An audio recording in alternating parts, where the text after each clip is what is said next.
In the year 751 AD, the arid landscapes of Central Asia witnessed an impending clash of titans. On one side, General Gao Xianzhi, the pride of the Tang Dynasty, his eyes set on expanding the empire's reach further west. On the opposite end, Al-Saffah, the first caliph of the Abbasid dynasty, determined to cement his newly established rule and eager to guard the western frontiers of his realm. Between these two colossal forces, in the bustling marketplaces that dotted the Silk Road, merchants went about their business, oblivious to the shadows of war. Many were ever so busy haggling over the prices of their goods that they and their families had been exchanging with each other for over half a millennia, seemingly oblivious to the drumbeats of war that were approaching them. As Gao Xianzhi strategized, looking over maps, and Al-Saffah rallied his generals with fervent speeches, many of these merchants found new ways to capitalize on the situation and started to gamble to sell to both sides of the conflict. So let's dive into this intricate dance of power, ambition, and yes, commerce. Join us today on Historical Quarrels as we venture into a world where the course of empires can shift in the beat of a drum, and where good deals mean life or death.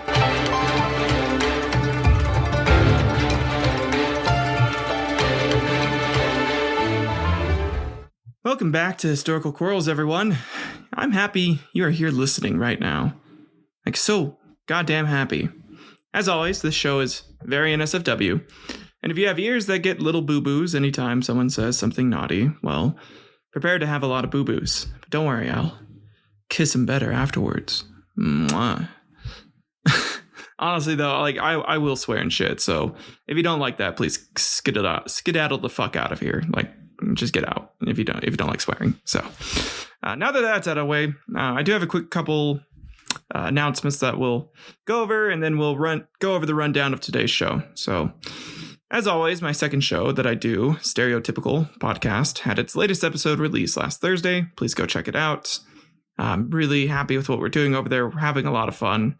It's just three dudes talking, and I know that's very common for the internet today. Just about like three little, 20-something dudes thinking that they should start a podcast together and just talk about, their opinions and shit on things that they like. But, I figure fuck you if you think that. You're allowed to voice your opinion. I just make mine public. So, and you can do it public too if you want. Go voice your opinion publicly on our page over there. So go check it out. Also, I have a life update that I feel like you, my loyal listeners, deserve to hear. So I was recently diagnosed with exposed to intergluteal cleftitis, and I was told it was terminal. So for those of you that I meet in person, I am very sorry if you're exposed to too much ass crack, and I hope you're able to realize I can't help it, and that you feel bad for my terminal exposing of ass crack. It's serious. Please don't laugh at it. It's not a laughing matter. My ass crack gets exposed way too much. For today's episode, we'll be exploring the important events that happened before the Battle of Talas erupts, as well as introduce the Sogdian merchants that will play a pivotal role in today's main quarrel. After that, we will explore the lives of two of the leaders in this conflict.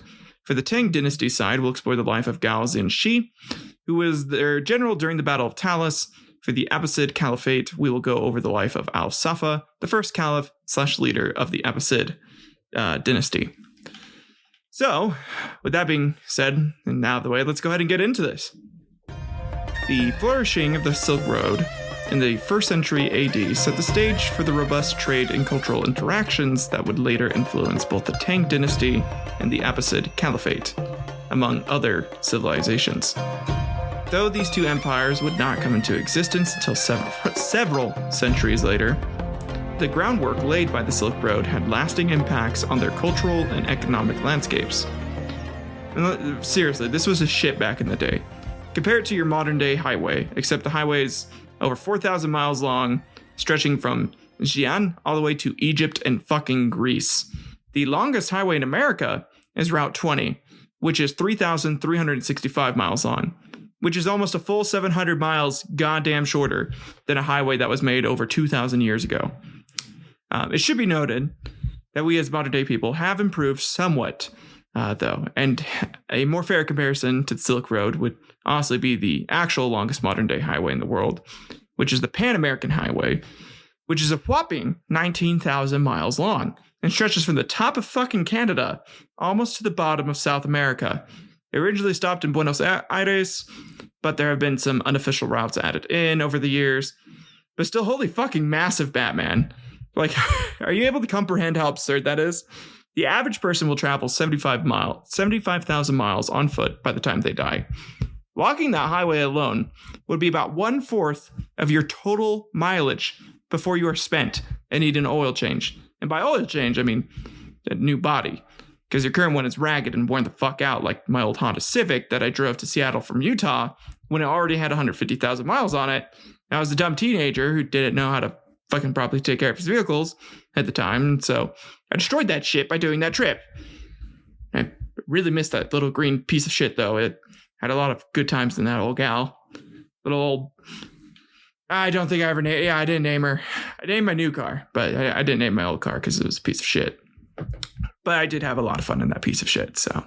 Anyways, the Silk Road, for its day, accomplished pretty much the same thing the Pan American Highway does, in that it connected various countries and cultures together and was the main artery for burgeoning civilizations, trade, and wealth to grow with their empires. Here's how it would impact the Tang Dynasty. So the main economic impact would be in the goods that were transported. Silk, tea, and porcelain were some of the most coveted exports from China. These items were sold in markets as far away as the Middle East and even Europe, generating significant wealth for the Tang Dynasty. Some of the things they traded were horses, spices, and disease. Like a fuck ton of disease. There's a theory that the plague, the bubonic plague, might have been transmitted by the Silk Road. There's also a conspiracy theory that a specific family of Songolian merchants may have been the ones to either accidentally or purposefully cause the plague outbreaks and transmitted it along the Silk Road. This family originated from Samarkand. Their names were stricken from textbooks, but one of their ancestors does show up in both the Medals of Gold and Book of Tang, and was somewhat heavily involved in the Battle of Talas. His name is Shams al-Jin al-Bazdwat, or Shammy for short. We're just going to call him fucking Shammy because I'm not going to say his whole goddamn name every time. Anyways, one of Shammy's descendants supposedly would trade cured meats, and one year in the early 1300s was a particularly tough year for crops and cattle. And he was unable to gather enough meat in time for his trip along the Silk Road, and so to save money, he decided that it wasn't the meat that people liked, but the spices he added in and cured the meat with. So, really, any meat should be fine in theory. He went ahead, hired some urchin boys to gather up some mice for him from the streets. Said mice at the time were reportedly larger than normal and appeared bloated. They were, like rodents of unusual size, or ROUSs for you Princess Bride fans. It's a great movie. If you haven't watched that, you need to fucking stop listening to this and go watch The Princess Bride right now. Anyways, he first traveled to China, where he sold the meat, saying it was a rare type of possum he was able to find on his journey there. And he said that it had the most complex flavor he had ever had before in his life. Now he apparently made a killing out there selling his dirty, infested death mouse meat, which will now be the name for my next death metal band. Because death mouse meat sounds honestly really cool. I kind of want someone to name their metal band that. That'd be awesome. All right, so when asked by the people in China to partake of the meat, he reportedly said that his family had a rule that you never eat your own meat, and that you don't get high off your own supply. It's the golden rule. Yeah, all the way even to back into fucking the 1300s. That was the golden fucking rule. You just don't get high off your own supply. Which may indicate he also dabbled in the burgeoning opium trade that had just begun in the Middle East and China. Anyways, after about a week, the people began to get really sick, and they thought the merchant was cursed, and so he was chased out. From there, he decided to continue on and kept selling the meat to nearly every nation along the Silk Road, and eventually people caught on and killed his ass.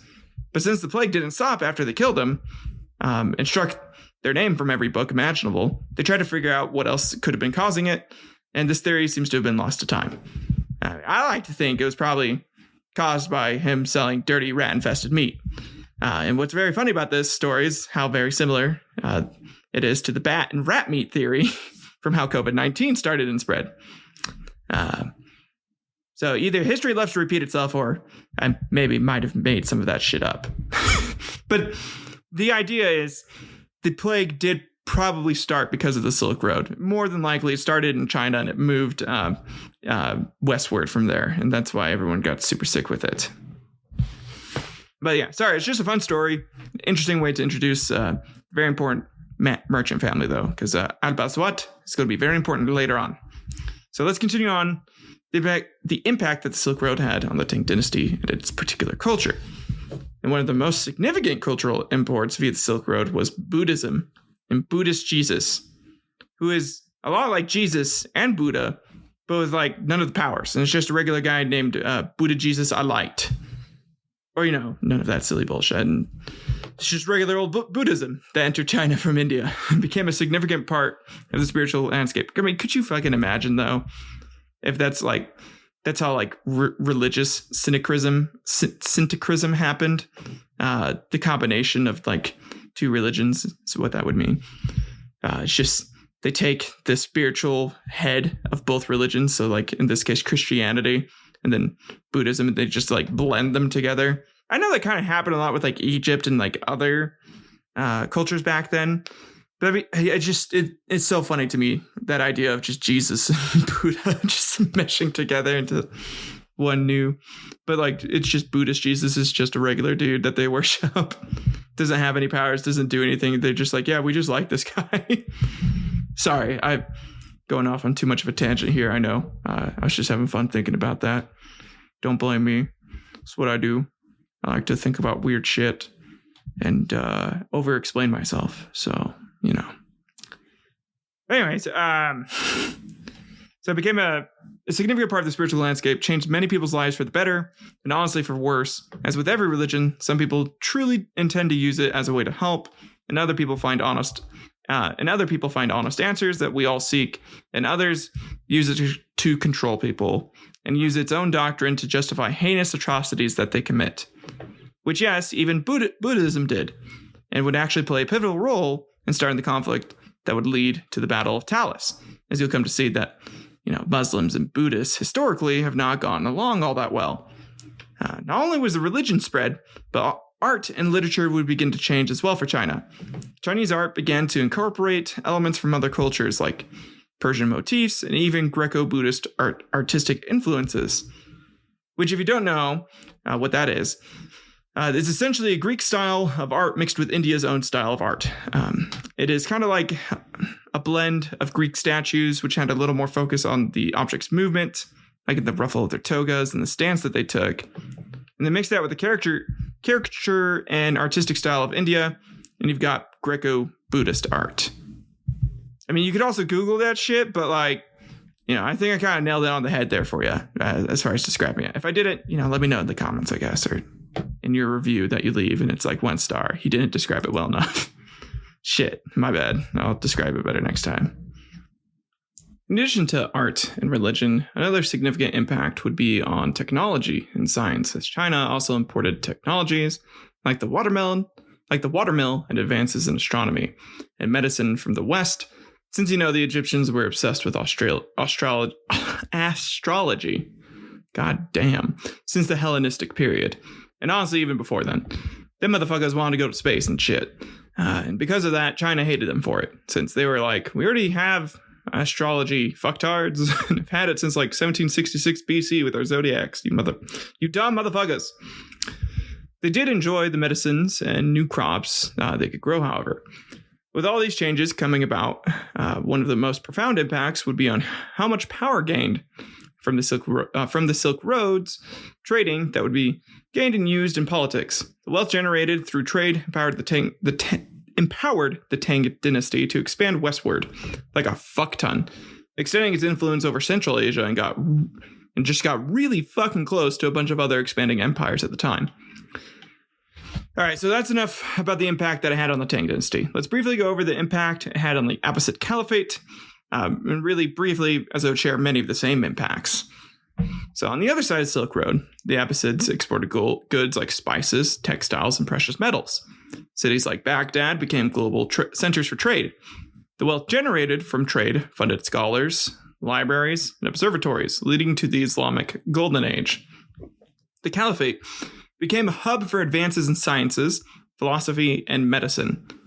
Persian, Indian, and even Chinese influences melded with Islamic styles to create new forms of art and architecture called Persianese, which was an odd amalgamation, as the artists at the time seemed just super horny and just really liked the Kama Sutra and made a ton of statues of people banging and shit, which may have happened, but it was definitely not called Persianese.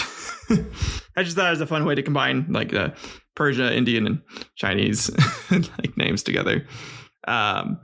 And the super horny statues, definitely true. I may have tried Googling like, hey, what statues were made during this time period, and yeah, all of them were like of people banging, pretty much. So yeah, lots of fun. Anyways, Arabic became the lingua franca for trade and science, but the Abbasids were also exposed to Persian literature, Greek philosophy, and Indian mathematics. The revenues from trade helped to stabilize the early Abbasid state, allowing them to focus on governance and territorial expansion. Both empires experienced cultural diffusion, absorbing ideas, technologies, and philosophies from other cultures. Elements of Persian art could be found in China, just as Chinese astronomy influenced scholars in the Abbasid Caliphate. The importance of controlling vital Silk Road routes would eventually bring these two empires into direct conflict, culminating in events like the Battle of Talas, which further emphasized the need for control over these lucrative routes. Okay, moving on now. So in the 2nd and 3rd century AD, we have the rise of the Kushan Empire. It had very significant impacts on trade and cultural exchange in the region, acting as a bridge between East and West along the Silk Road. While the Tang Dynasty and the Abbasid Caliphate would appear much later, the Kushan Empire set crucial precedents for how trade and cultural interaction could be managed, which later impacted both empires. For the Tang Dynasty, the stability enforced by the Kushans helped sustain and grow existing trade routes. This meant that future empires like the Tang inherited a well-traversed and relatively safe series of routes when they later expanded into Central Asia. The Kushan Empire was notable for its religious tolerance and syncretism. Syncretism. I want to use fancy words in this podcast, but holy fuck, I need to like cool it a little bit. It's like I look up a thesaurus for like, oh, what's another way to like meld or like combine? Syncretism. God damn it, I can speak fucking English. It's hard, man. Some words are like a little hard, okay? Anyways, it was notable for its religious tolerance and syncretism, which later influenced the Tang Dynasty's similarly open approach to various religions, including Buddhism and Taoism, but not Tangrenism, because fuck those Altai Mountain ancestor-worshipping fuckers. The Kushans were renowned for their art, which blended Greco-Roman, Indian, and other Central Asian styles. While not directly influencing Tang art, this multicultural approach set a precedent for aesthetic fusion, something the Tang would excel in. The Kushans effectively governed a large, diverse territory, providing a model for subsequent empires like the Tang to manage their own extensive lands. They were essentially the guy that everyone wanted to be, you know, and everyone tries to be the guy. Like how everyone is trying to be fucking Michael Jackson, and before Michael Jackson, everyone was trying to be Elvis, and so on. The Kushans were the shit back then. That was the empire that you wanted to be like. And for the Abbasid Caliphate, the Kushans placed a heavy emphasis on trade and commercial activity. When the Abbasids later mimicked to generate wealth, which the Abbasids later mimicked to generate wealth and support intellectual pursuits. The Kushans' cosmopolitan approach to governance and culture set an example for the Abbasid Caliphate, which itself became a melting pot of various ethnicities and cultures.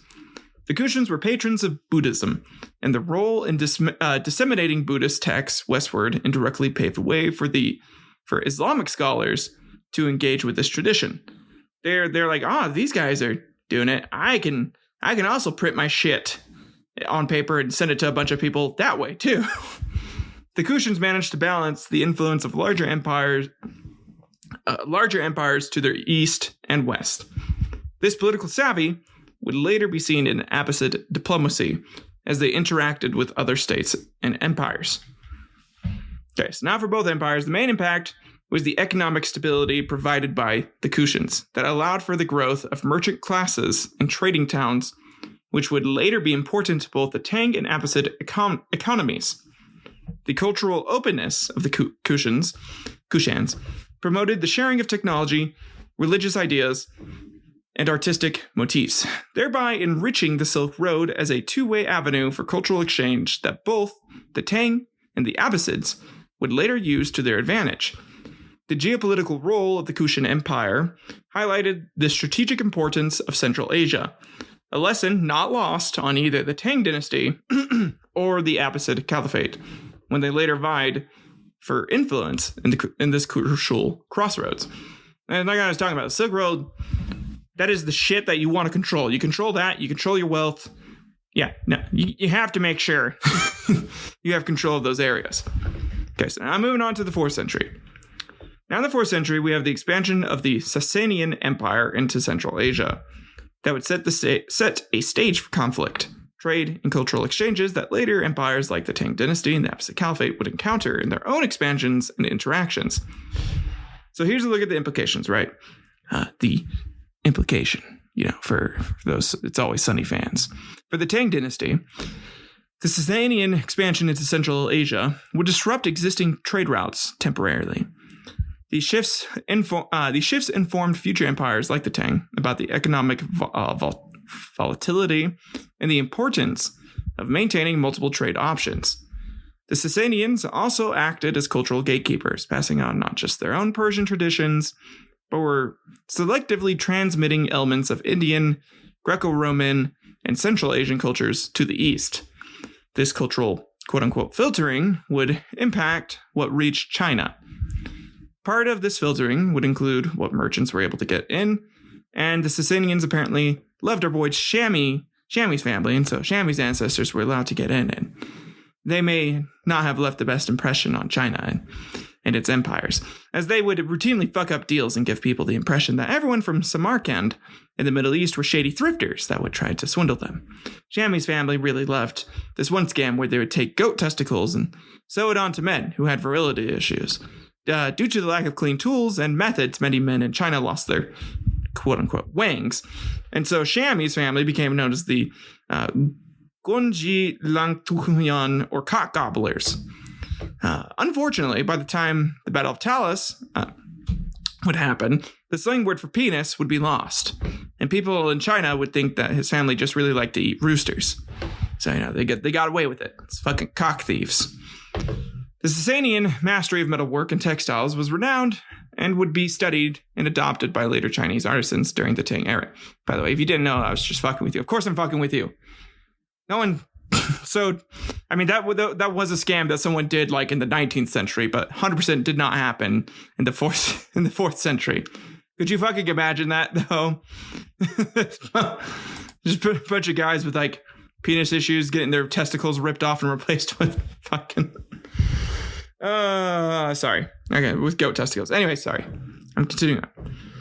Sasanian experiences with the Kushans and the Hephthalites offered a lesson in frontier management that the Tang would take into account during their own westward expansion. So, for the Abbasid Caliphate, the Sasanian focus on trade helped shape the mercantile policies of the Abbasid Caliphate, emphasizing the necessity of strong economic ties for geopolitical influence. Which is true. If you don't have money, really are you that important, right? Does your word actually mean shit if you're not... I guess for countries that is kind of important. If your country isn't producing shit, why would other countries want to listen to you? It's like, what, you don't have money. Your people are starving. You shouldn't be able to tell me what the fuck to do. You need to figure out what you should be fucking doing, not me.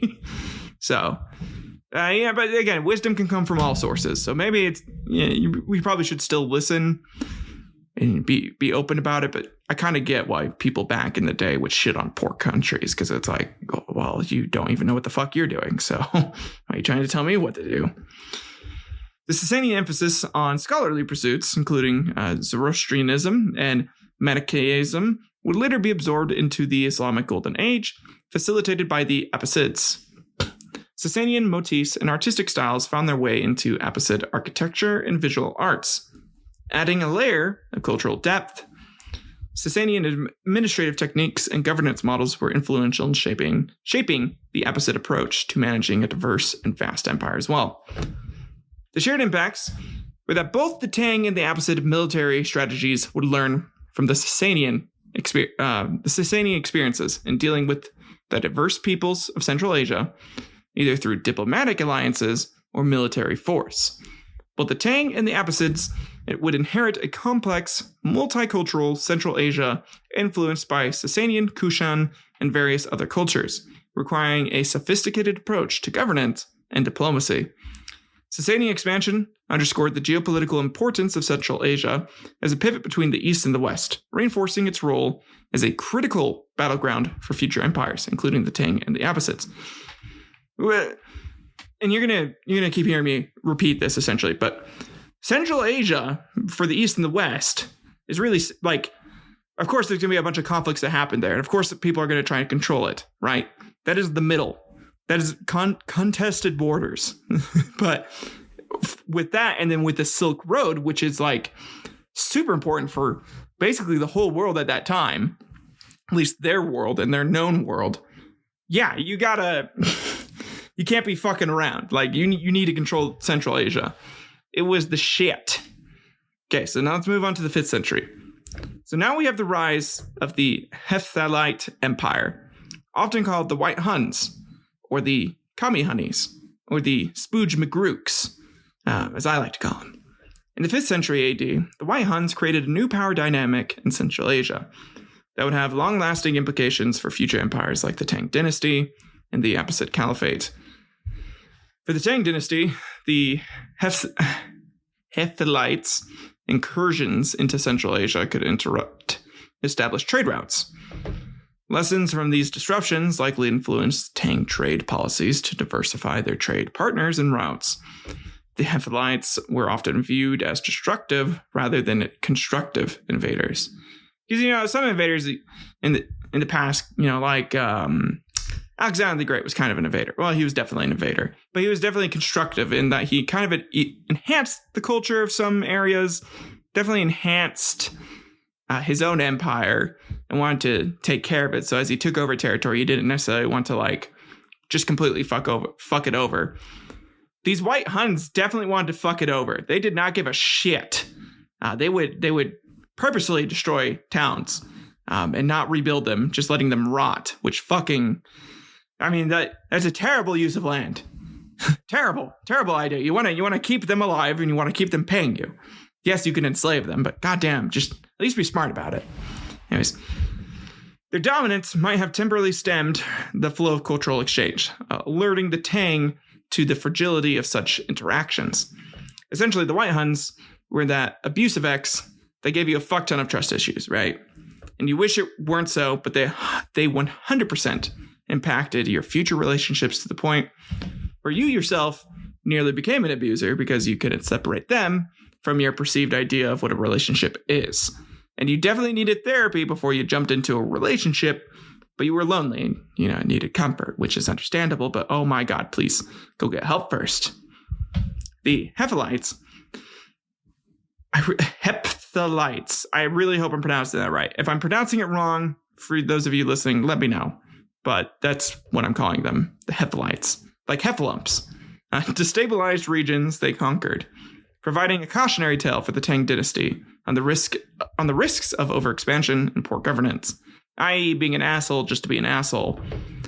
Could you imagine Lumpy from Winnie the Pooh? Their people, it was just a bunch of fucking elephants fucking over Central Asia, just destroying everything. Man, Rabbit and Tigger and all of them had the right idea to be wary of the heffalumps. just, with the name like the Hephalites. Very close, very similar. I understand the fear. The White Huns, man, scary motherfuckers.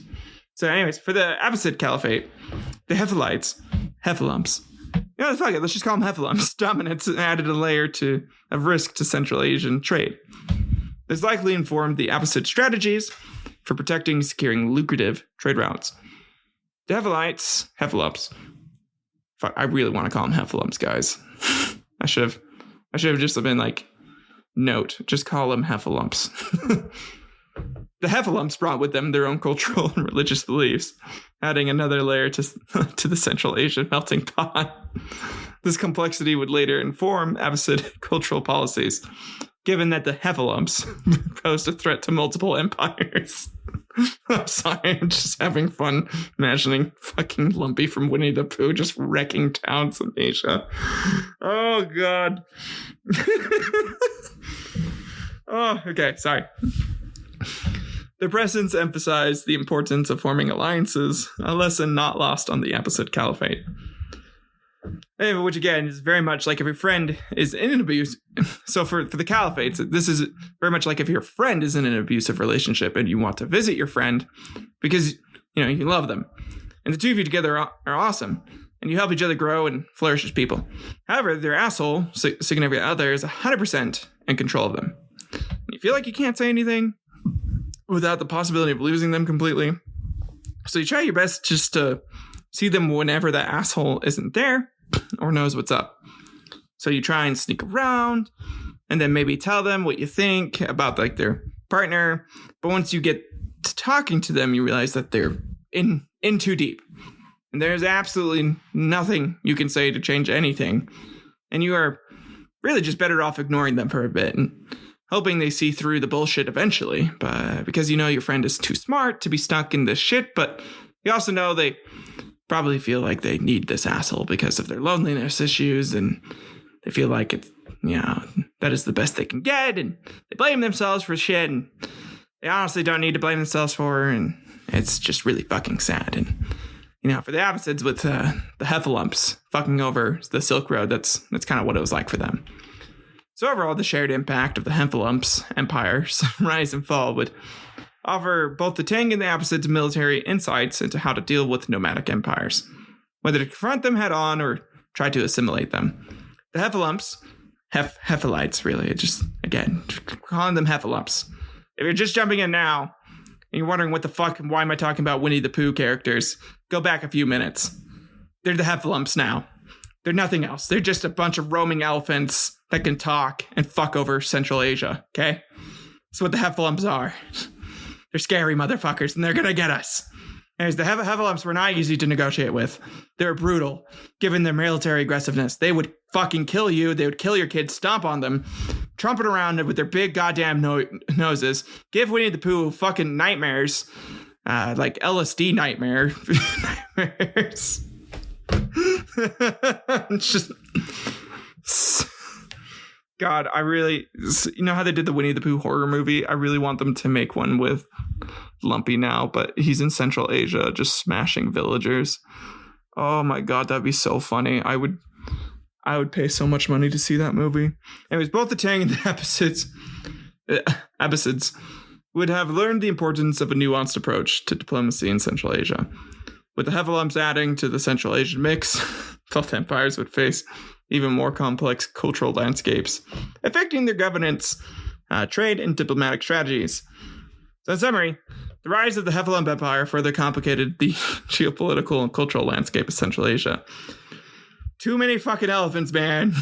The reign would serve as a lesson in the volatility of the region, shaping how future empires like the Tang Dynasty and the Abbasid Caliphate approached issues of trade, governance, and military strategy.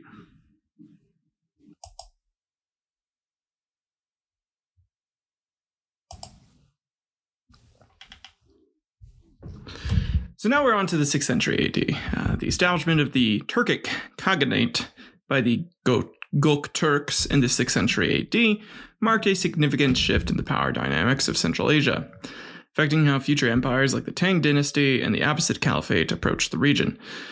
For the Tang Dynasty, the Turkic Khaganate was more open to trade than the Heffalumps, which likely influenced the... Sorry. I still find it funny. I feel like every time I say it, I'm just going to laugh a little bit, so bear with me. Which likely influenced the Tang dynasties. Likely influenced the Tang dynasty to form economic partnerships with these Turkic rulers because the Heffalumps were such fucking assholes. The Turkic Khaganate promoted a mix of nomadic and settled cultures.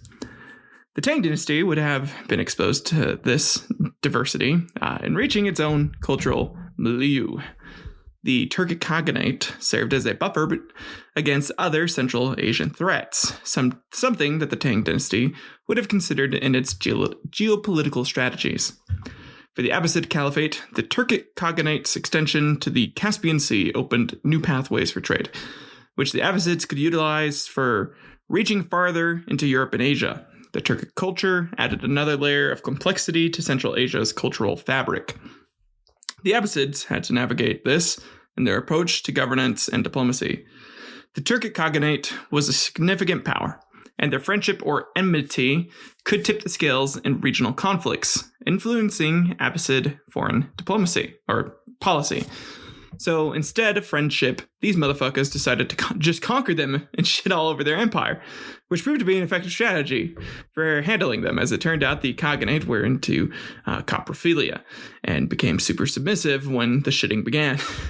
Not really, but like they did. The Abbasids fucked them over hard. The overall shared impact was that the Gok Turks were known for their military prowess, particularly cavalry tactics, but the Tang and the Abbasids would have studied these techniques for their own military innovations, especially the Abbasids, as they would become their enemies later on. The Turkic Khaganate's rise demonstrated the need for dynamic diplomacy, but the Tang and the Abbasids learned that alliances in Central Asia could be both beneficial and fickle.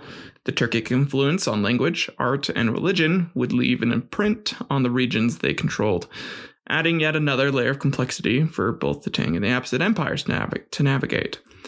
So in summary, the rise of the Khaganate significantly influenced Central Asia's economic, cultural, and political landscape. Its formation offered critical lessons for future empires like the Tang Dynasty, and really the Abbasid Caliphate, particularly in the realms of trade, military strategy, and diplomatic relations, especially military strategy. It was it's really good for the Abbasids, really like the Caliphate in general, because it wasn't just the Abbasids that fucked them over, it was the Umayyads as well. Anyways, the early 7th, so we're now on to the early 7th century AD. It was a pivotal period that set the stage for the later collision between the Tang Dynasty and the Arab Caliphate at the Battle of Talas. By expanding westward, the Tang gained greater control over Silk Road trade routes, boosting their economic power and influence. As the Tang established suzerainty over the parts of Central Asia, Chinese culture, technology, and bureaucracy found new lands and peoples to influence, which would really fucking piss off a bunch of other cultures who were used to ruling those areas. They're like, God damn it, those Tang motherfuckers. The expansion provided a buffer against Central Asian powers and a platform for further influence or military campaigns. For the Rashidun, or early Abbasid Caliphate, conquering the Sasanian Empire provided the Arab Caliphate with access to considerable wealth and resources, including the strategic trade routes into Central Asia. The Arab expansion carried with it the new religion of Islam, profoundly impacting the cultural landscape of conquered territories, including Central Asia. The Caliphate, succeeding the Sassanians, introduced new forms of governance and law, which were gradually imposed on new conquests. Because of all of this, both powers became aware of the other's expansion. Is the Spider-Man meme where it's like, you! Both of them were looking at each other now, prompting military planning and strategic consideration of how to deal with a new formidable neighbor. Which is fair. You know, I feel like if America had more neighbors, I bet we do have like a backup plan for Canada just in case things go south, right? Like we do with South America. Or maybe not. Maybe we don't. Maybe we haven't thought about it. Or we probably have, honestly. I wouldn't put it past the government to have plan Z for when shit goes wrong on our borders.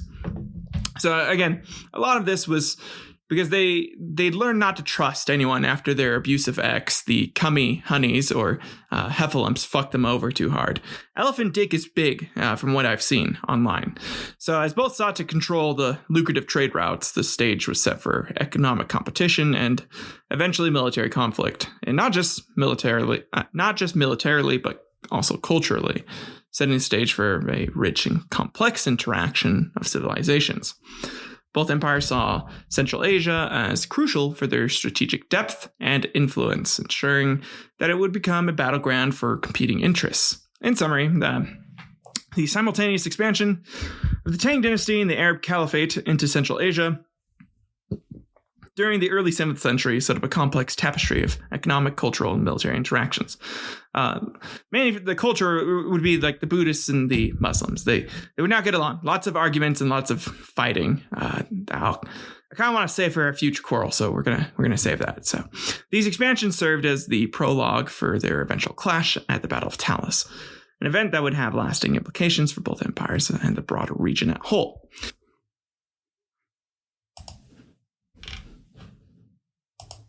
Okay, now that that's out of the way, let's go ahead and get into the main characters of today's story, right? I know that's kind of a very long intro into this, but you guys now are experts on Central Asian conflict. Okay, so 710 AD. This is the beginnings of the Tang service for Gao Xianzhi. He was an illustrious military figure who emerged from a family with a military background. His father, Seji, was a revered member of the Hexi army who had worked hard to earn his titles and ranks. Taking after his father, Xianzhi showed an early proclivity for martial matters, demonstrating exceptional skill in riding and archery. This motherfucker knew how to ride. He could ride them all. He was a hard rider. And due to his family's prestige and his own burgeoning skill set, he was given the rank of guerrilla general while still in his 20s, which is really fucking impressive. I have not done anything close to that in my 20s. I'm a little over halfway through my 20s now, and definitely have not achieved nearly as much.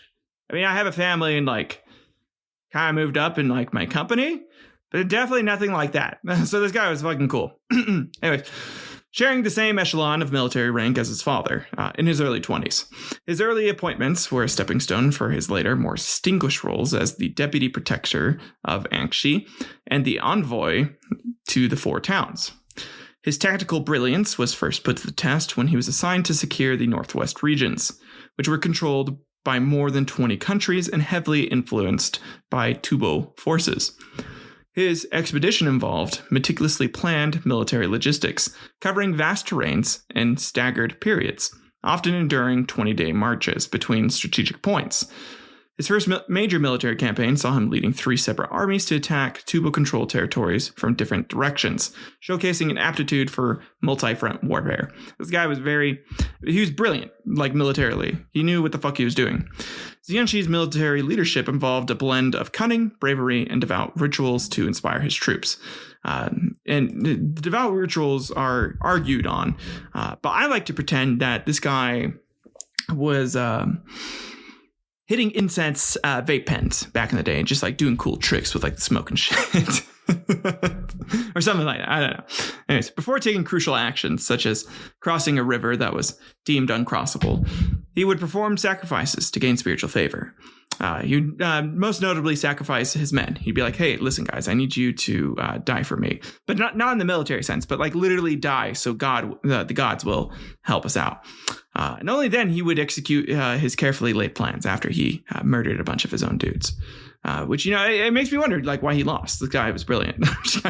I'm kidding. He probably did, some sacrifices, sacrifice food or rations or other things. Maybe he did kill some prisoners or something. Who knows? The old Book of Tang and the new Book of Tang did not go into that much detail about it. I did try reading quite a bit of it, and I didn't get to anything about what his spiritual sacrifices were.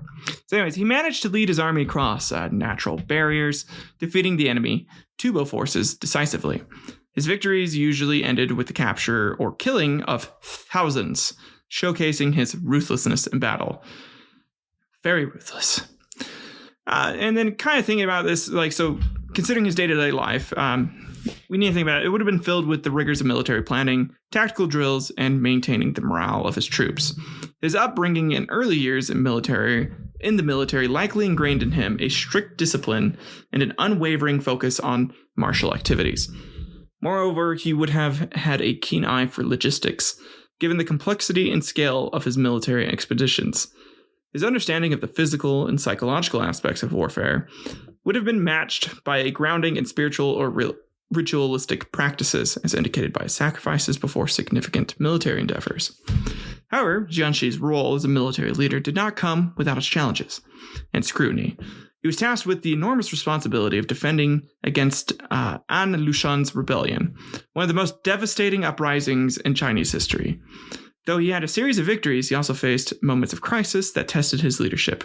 Whether strategizing in war rooms or leading from the front, the weight of his responsibilities would have been a constant companion. You know, like when you're an adult and you have a family, the weight of having to make sure that they're fed, they're taken care of, and, you know, like you're not fucking up their lives, especially as a father, kind of weighs on you. And eventually you start to kind of lose your mind a little bit, and you question things. You question a lot more things about, like, oh, well, where would I be in life if I just, you know, did this or this differently? And if you spend too much time focusing on that, you'll never be there for the present and just keep fucking up more things. So just don't worry about that. In summary, Gao Xianzhi's early military career was characterized by a rapid ascent through the ranks, owing in part to his lineage, but also to his considerable skills and strategy, riding and archery. That motherfucker could ride. God damn, he was a good rider. His early successes were marked by multi-pronged attacks, tactical ingenuity, and an ability to inspire his troops through both secular and spiritual means. He was like a good priest who didn't touch you, and you like that guy. Balancing immense pressures and responsibilities, his daily life would have been a mix of rigorous planning, martial discipline, and an unyielding commitment to the security and expansion of his empire's domain. Okay. So in the 720s, Al-Saffah is believed to have been born in the early 720s. Though exact dates vary among sources. He hailed from the Abbasid family, a branch of the Quraysh tribe, which also included the Prophet Muhammad. So in the early 720s, Al-Saffah was a relatively young man, deeply embedded in the complex socio-political fabric of the Islamic world. Again, born into the Abbasid family, a clan with ties to the Prophet Muhammad's uncle, very important uncle, Abbas ibn Abd al-Muttalib. This lineage granted him both prestige and responsibility from an early age. E.J. Brill's first encyclopedia of Islam notes the significance of family background in shaping the lives of young nobles like Al-Saffah, emphasizing the weight of expectation that came with belonging to a family so closely related to the Prophet. Yeah, it's kind of like let's pretend you all are super, like you're related to someone important, right? Like your grandpa was this businessman, right? Did a lot of great things, and now you're born into that, and your uncles also have done like a bunch of great things. I mean, there's like one or two uncles that kind of fucked around, but since you're now like kind of like the direct descendant of this guy, you're like, well, your whole life your family's like, listen, don't be a fuck up. If you fuck up, we're going to kill you. That was essentially Al-Saffah's life. He's like, you are destined for greatness. And if you don't get greatness, you deserve death. So while the Oxford History of Islam doesn't go into intricate details about Al-Saffah's youth, it provides a broader context of the world he was born into. The Islamic community was expanding rapidly, and the Umayyad Caliphate, although powerful, was beginning to show cracks. Religious and ethnic communities under Umayyad rule were growing increasingly dissatisfied, setting the stage for future revolts. Mostly because the Umayyads, these guys really fucking hated porn and like the Kama Sutra from India, and they were like, "Listen, guys, we don't want you having that." And most people, they're like, "No, we want it. Come on, it's fun. It's fun for me, you asshole." Or something like that. Yeah, they definitely did take a lot of rights from people and a lot of other shit from people. So Al-Saffah's upbringing would have inevitably been influenced by this tense atmosphere. and he likely received an education befitting someone of his status, focusing on religious studies, governance, and military tactics. Because when you're related to the Prophet Muhammad's uncle, you are going to be a war hero at some point. That's what you got to do. What's equally interesting is the personal life of Al-Saffah. Though specific details may be sparse, the Book of Golden Meadows offers glimpses into the cultural and intellectual environment of the period. It's plausible that Al-Saffah was exposed to a variety of scholarly pursuits and arts that were gaining prominence in the Islamic world at the time. The early 720s were a time of intellectual ferment, and Al-Saffah, given his status, would have had access to this burgeoning cultural richness. So he would have had access to a bunch of fucking books, a lot of different cultures, a lot of different resources from places all around the world, because the guy was rich. When you're rich, you get a lot of things that a lot of people don't have access to, and you get a lot of privileges that a lot of people don't have.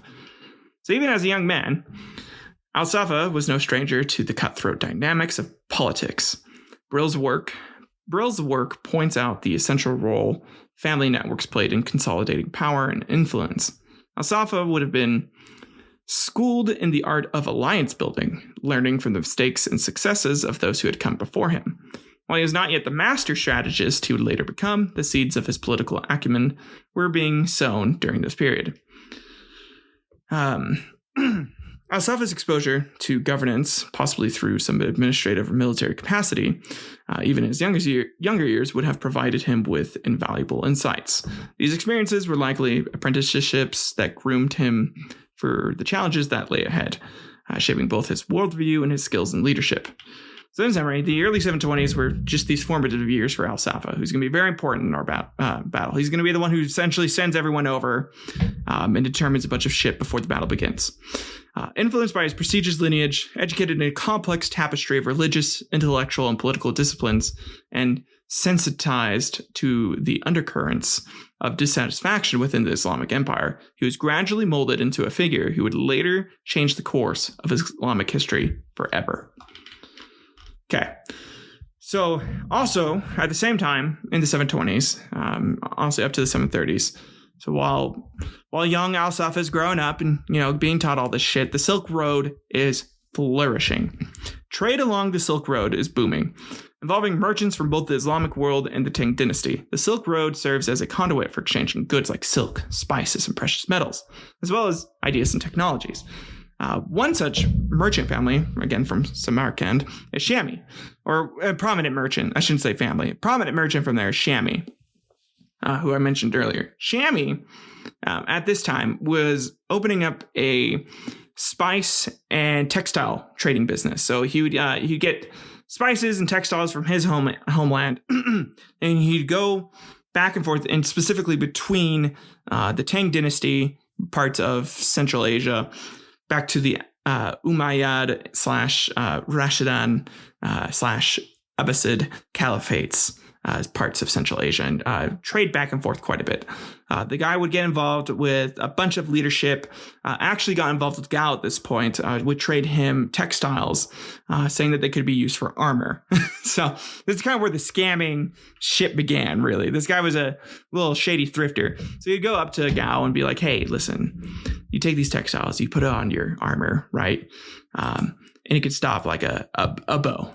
And he would demonstrate take a bow and arrow, shoot at a specific textile, because definitely not all of his textiles could stop arrows, but this specific one for some reason could, and maybe his arrow was a little more dull or something, and it worked. And so he'd sell a bunch of that shit, go back, and then be like, hey, look, I know what armor they're wearing over in China. These guys are wearing textile armors, but I have these arrowheads and these spices. And if these spices are good for your people. But anyways, these arrowheads can pierce through textiles and go shoot one that was specifically for textiles. Little shady fucker here. He was just constantly doing that, going back and forth. So after he got done talking to Gao, or after he got done kind of messing with the Umayyads, he would go back to Gao. And that would continue on for years. So in the 740s, now skipping ahead a little bit, we have the campaigns against the Tibetans. Gao was involved in various military campaigns against the Tibetan Empire. And so let's go ahead and kind of get into this, right? So at that time, Lesser Bolu, a city-state around modern Gilgit, Pakistan, was allied with the Tibetan Empire. And this is going to be important because, again, these guys are allied with Pakistan very towards the Middle East. And they're also allied with the 20 city-states around it. They also become Tibetan vassals. So a Tibetan princess became the wife and queen of Lesser Bolu's king. Tian Renwan, Gao Xianzhi, and Fumeng Lingcha had all tried to attack Lesser Bolu in the past, but were unable to defeat it. So in 747, Gao Xianzhi led a three-pronged attack of 10,000 cavalry soldiers, surprising both Lesser Bolu and its Tibetan garrisons. Lesser Bolu's king and queen were captured and brought back to Tang. A lot of this information is derived from the New Book of Tang, an historical fiction piece written by Zhishi Tongxian, who turned Gao into a fascinating dramatic character.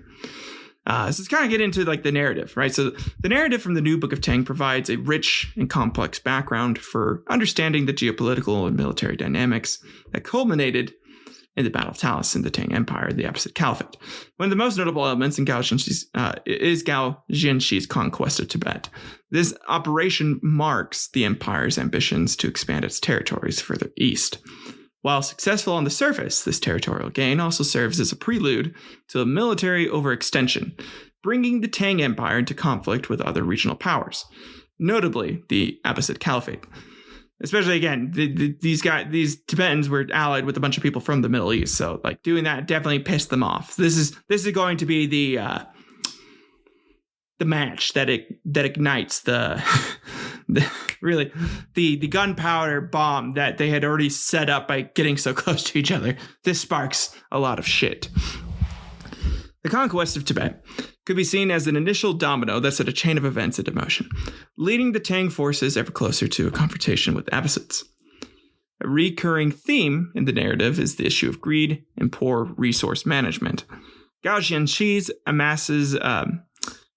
amasses enormous wealth in the form of jade, golden camels, and horses. However, there's palpable absence of any meaningful allocation of these resources for the broader well-being of the empire or its military, i.e. meaning he might have actually stolen some shit. The text paints a picture of a military leader more interested in his personal wealth than in fortifying or sustaining the empire's territorial gains. Such mismanagement hints at an underlying corruption that might have weakened the empire from within, making it vulnerable to external conflicts. The complex relationships between key figures adds another layer to the historical context. Xianzhi's relationships with Cheng Qing,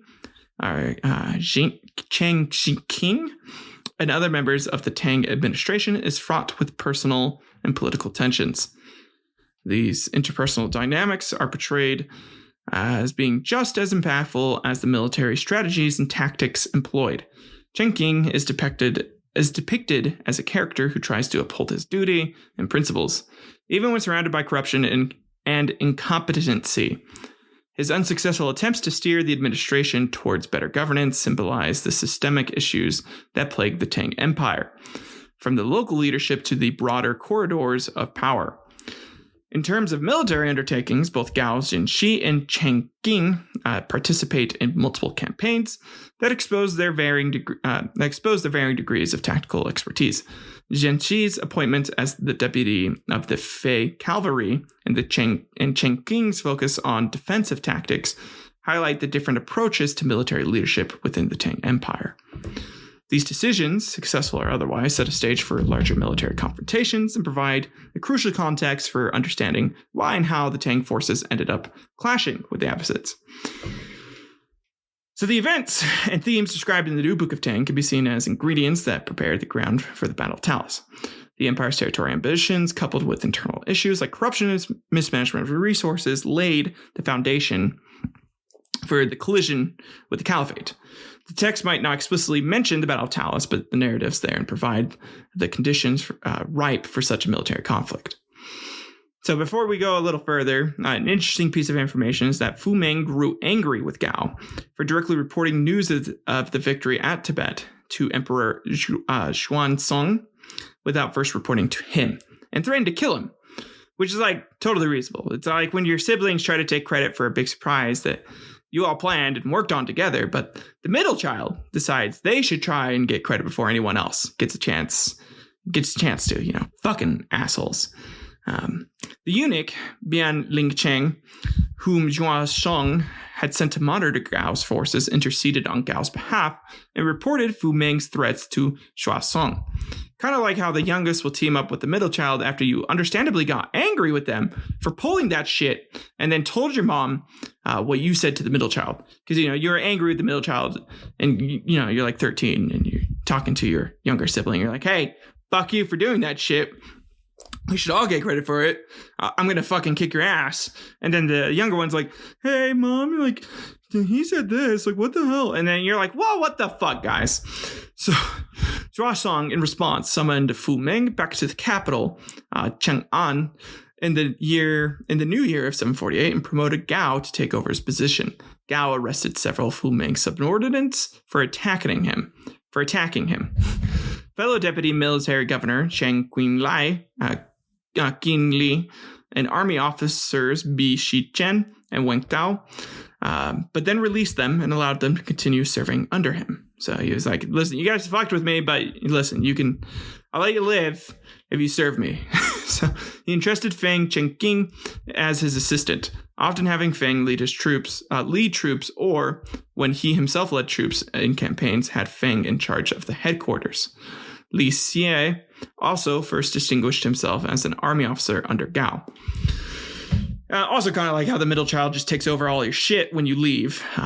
And then when you come back home, you have to ask to use your shit again, even though it was yours at one point, but apparently not anymore because you fucked up and left home for too long, which is what Feng did. So, fuck Feng. Fuck that guy.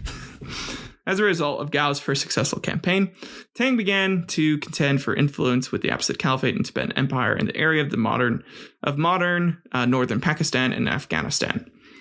So yeah, these guys went far into Central Asia. Like they're pretty much into the Middle East at that point. Honestly, yeah, they were in the Middle East. During his service as Jie Dushi, or just Chief General, Guerrilla General of Angzi, places such as Tomak, Kucha, and Kashmir came under the Protectorate's jurisdiction. Okay, kind of moving over now to going back, I should say, over to the Abbasids, right? So the period between 740 and 745 was a critical phase in the life of Al-Saffah, a time when the groundwork for his eventual rise to power was laid. According to the Oxford History of Islam, the dissatisfaction with the Umayyad rule had grown exponentially during this time. I'm talking like people were getting pissed. There was pitchforks getting out. They didn't even have fucking pitchforks. Oh, they might have had pitchforks back then, but they weren't good pitchforks, okay? And they were wasting these precious pitchforks on shaking it angrily at the Umayyads, okay? The empire was grappling with a bunch of internal strife, financial corruption, and external threats. Especially with, the fucking Tang Dynasty getting closer and closer, taking over a bunch of shit, which was creating an environment ripe for change. These events were not lost on Al-Saffah, who by now would have matured into a perceptive and capable man. E.J. Brill's first Encyclopedia of Islam adds nuance to this period by discussing the importance of religious and ideological schisms that were becoming increasingly pronounced. The Abbasids, including Al-Saffah, were particularly skilled at leveraging these dissatisfactions. They would be like, oh, hey, you know how you guys totally hate that they took away porn? Dude, I totally agree with you. We should definitely be allowed to have porn. I want the Kama Sutra back just as much as you do. I liked it when my wife did that one trick in there. Not actually knowing what was in the Kama Sutra, but, just playing into it. There was the type of shit that they did. They began to foster alliances and gained the support of different factions that were disillusioned with the Umayyad rule. Al-Saffah, with his keen understanding of politics and governance, likely played a critical role in these efforts. So he was probably the guy being like, hey, I'll get you the porn back. Don't worry about it. I got you. The Book of Golden Meadows provides a glimpse into the spiritual and intellectual atmosphere that Al-Saffah would have been a part of. Islamic scholarship was advancing, and new interpretations of Islamic law and governance were being debated. heavily debated. They're like, well, so wait. I think when Muhammad said this is actually what it meant. And people are like, no, that's wrong. We had it right. This is the way it's been for like 100 years since the last guy said that we needed to change something. So why are we changing it again? Just shit like that. The environment likely had a profound influence on Al-Saffah, perhaps encouraging him to view his lineage and Abbasid claim to leadership not just as a political aspiration, but as a divinely ordained mission. Which, to be fair, I think most people in that position, where they're raised to believe that they are essentially a god's descendant or a demigod-esque figure's descendant, I get it. I get it. It definitely, I'd probably feel the same way. But like, yeah, no, dude, I'm meant to do this. Like, this is what God needs me to do. That's why I was born in this family. Jeez, come on. God. Like, you all should know this by now, dude. So during these years, sorry, just like hippie Al-Saffah, been like, yeah, dude, like, I need to be like in charge of Islam, man. Like, come on, dude. Like get with it. Oh, yeah, bro. It just kills me. During these years, Al-Saffah would have been actively involved in military and administrative affairs, honing the skills he would later need to challenge Umayyad authority successfully. Excuse me. God damn. The Oxford History of Islam underscores how essential these formative years are for developing practical competencies in leadership, governance, and military strategy. Al-Saffah was learning the ropes, so to speak, familiarizing himself with the complexities of running an empire. It's worth noting that this was a period of international interactions as well. The Islamic Empire was not isolated, but was a part of a larger world that included Byzantium, Central Asia, and even far-off kingdoms in India and China. Al-Saffah's exposure to this international landscape would have broadened his understanding of global politics and economics, making him a more versatile leader, capable of navigating complex geopolitical situations. God damn big words. Not even that big of words. I'm fucking dumb. Okay, I'll admit it. I'm a dumbass who just can't pronounce shit right when I read things. But I could write it. I could write it just fine. I just can't fucking read it. By the time 745 approached, Al-Saffah had effectively amassed a wealth of experience, skill, and critical understanding of the political, religious, and social dynamics of his time. He was almost like a coiled spring, ready to unleash the energy that had been building up over years of preparation. That fucker was ready to pop off. In addition to a cold spring, I like to think of it as like, not quite blue balls, but like you're about to bust, right? Like you're about to bust, but like she's like, just wait, save it, just wait. And he was ready to come. Okay. Though the revolt was not yet to come, Al-Saffah was definitely ready to. He was already a formidable figure with the political acumen, intellectual grounding, and strategic foresight needed to change the course of history. At this time, though, while this is all happening and all these revolts are starting to happen, there's a bunch of security concerns for trade. So due to increased banditry and smaller conflicts in Central Asia, merchants start seeking protection from local warlords and states, potentially paying levies and for taxes or for safe passages or something. One such merchant was Shami, who decided to pay the Karlik Turks to protect him in his travels back and forth. He would constantly give the Karlik Turks a plant that he discovered while in China. That he figured out that if you grind it up and then you smoke it, it gets you like feeling really fucking good and really relaxed. And as everyone knows back then, the Karlik Turks were constantly stressed because their buttholes were constantly being ravished by different elephants, like the heffalumps, so like the white Huns, as I mentioned earlier. And because of their buttholes always constantly being ravished by the white Huns, they appreciated the opium and made it a lot easier for them to not get upset during the ravishing of their assholes. And even eventually get the white Huns to partake in the opium, which then allowed them to kill them in an opium surprise attack that would later be mimicked in World War I by some plain wife-killing asshole named Richard Mentzhagen or something. Or maybe that didn't happen, but Essentially, at this time, mercenaries were getting used a fuck ton. They would become super important later on and become a major part of the world. So in 746, this is when we have the revolt against the Umayyads. This is the official time. This is when Al-Saffah gets to bust his nut, right? The revolt that would ultimately propel Al-Saffah to power and propel himself backwards a little bit from coming so hard was not just an impulsive uprising, but I'm sorry. I'm essentially a 13-year-old, guys, with my humor. I do lots of cum, shit, and fart jokes. Enjoy it, okay? Listen, be 13 with me. Just laugh and have fun, okay? Anyways, it wasn't just an impulsive uprising, but a carefully orchestrated movement grounded in years of discontent and strategic planning, and lots of rumor spreading. The very title, Al-Saffah, meaning the bloodshedder, underscores the violent and transformative nature of the revolution he led. The Oxford History of Islam notes that a growing network of disaffected groups from religious scholars to military commanders have been coalescing around the Abbasid cause, providing the necessary support base for the revolt. Al-Saffah, again, the bloodshedder, which is such a cool fucking name, and his strategists masterfully tapped into the simmering resentments. By the way, Al-Saffah wasn't called Al-Saffah until after this revolt, but I'm just calling him that because it was the coolest name I've ever fucking seen for a person. And I'm glad I can explain it to you now, but it's really fucking cool. So anyways, he tapped into the simmering resentments against the Umayyad regime, using them as a rallying cry for their cause.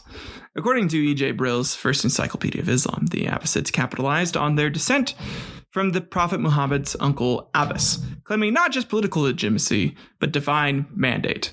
Like, essentially, they were like, hey, Muhammad was like, hey, so like this guy should be in charge because he's like my kin. Okay, like, because that's what Jesus did. Yeah, Jesus made sure that the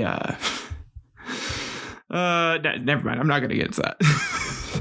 They disseminated propaganda, framing themselves as the righteous restorers of true Islamic governance against the corrupt and deviant Umayyad rulers who didn't like porn, and that's being a deviant asshole back then. Something like that. Sorry, I'm just kind of stuck on that. I'm just like, yeah, they probably took away porn. That's why people were pissed. Or something like that. It was during this volatile period that Al-Saffah began to act. Sorry. The revolt kicked off in earnest in 747 with initial uprisings gaining momentum and quickly spreading across the empire. Al-Saffah displayed exceptional military prowess and leadership qualities, making tactical decisions that often turned the tide in battles against Umayyad forces. This motherfucker was a genius. He would essentially guess what their next move would be and planned like 3 steps ahead and be like, okay, so like you guys go here. I'm going to go in and capture this while they're occupying this, because that's totally like, that's definitely what their next move is going to be. Don't even question me about it. That is what their next move will be. And he was right, like most of the time. We really galvanized the revolt with the early successes in modern day Iran and Iraq. Once the Abbasids secured these territories, they gained not just strategic footholds, but also immense wealth and resources. I'm talking like they had like fuck you money. They could go and fetch people sort of money, which were then used to fund the continuing revolt. Book of Golden Meadows emphasizes the multifaceted nature of the revolution, pointing out that it was a battle waged on spiritual, intellectual, and physical fronts. A pivotal moment came when Al-Saffah led his forces to capture Kufa, a city of immense symbolic and strategic importance. After declaring himself the caliph, he effectively shifted the power base from Damascus to the newly captured territories, further weakening the Umayyads.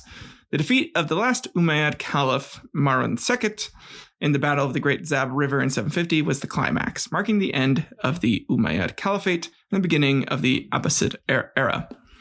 After the triumph, Al-Saffah wasted no time consolidating his rule. The new caliphate that emerged under him sought to legitimize its rule through a mix of policy reforms, patronage of the arts and sciences, and, when necessary, ruthless suppression of opposition. I'm talking straight up, the beheadings and shit that we've seen today in the modern era have nothing on this shit. I'm talking like you take the families, or like you take the dad you take him in front of the family and like you torture him in front of the family, right? And you're like, listen, you want this to fucking happen to you? Good. Obey me, fuckers, and then killing him, right? Like after they torture him for hours. That sort of shit. Al-Saffah had indeed shed blood to create a new world order, but he had also unleashed a transformative period in Islamic history, characterized by intellectual flowering, administrative innovation, and geopolitical expansion, which kind of like points out every now and then you need to have assholes to get shit done and to improve things. You need an asshole to get stuff on the right track, and eventually you can replace the asshole once everything's on the right track with someone who's a little more calm. But every now and then you definitely need an asshole who can get it done at the very least. And Al-Saffah was the asshole who was able to get shit moving in the right direction there. So, because of this Abbasid revolution, merchants likely experienced disruptions in trade routes due to the military campaigns against the Umayyad Caliphate. Some may even provide financial support to the Abbasids, expecting more stable trade conditions under the rule. One such trader would be Shammi. Shammi would definitely spend a lot of money getting the Abbasids to like him more and get him more involved, as he knew that this was the guy who'd be fucking up a bunch of other people. He's like, listen, if I work with him, I could definitely sell him more shitty arrowheads, make a bunch of money. And he did make a bunch of money. Go Shammi. So, and because of that, he'd be like, now that I'm doing that, I can go over to Gao and I can sell more shitty textiles. And so he got over to Gao in 747 during the Lucian Rebellion. And the Lucian Rebellion was a seminal event in Chinese history. It holds a prominent place in the new Book of Tang. The text offers a multifaceted view into the political and military landscapes that led to this devastating rebellion against the Tang Dynasty. One of the pivotal figures in the narrative is An Lushan himself, a military governor whose rising power and influence ultimately posed a direct challenge to the central authority of the Tang government. His appointment to oversee several crucial frontier regions speaks to the initial trust and favor he gained from Emperor Xuanzong, but also serves as a catalyst for his ambition to seek even greater power.